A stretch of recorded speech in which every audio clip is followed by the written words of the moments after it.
How to start the Powerball with one hand. To learn this, you need only 5 or 10 minutes of practice.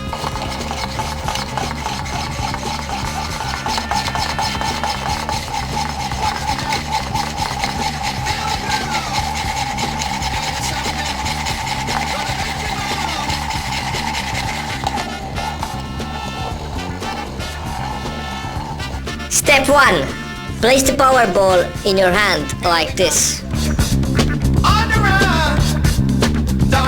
Hold it with 4 fingers.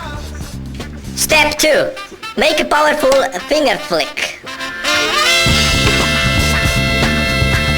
The rotation should be at least 1000.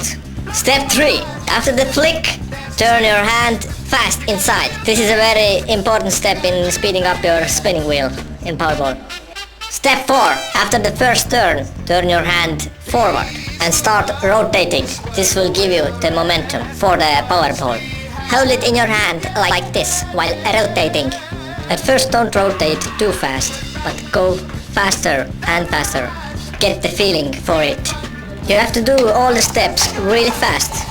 It will take you about 5 or 10 minutes to learn this. But after that it will always be very easy for you to start the ball with one hand. Enjoy!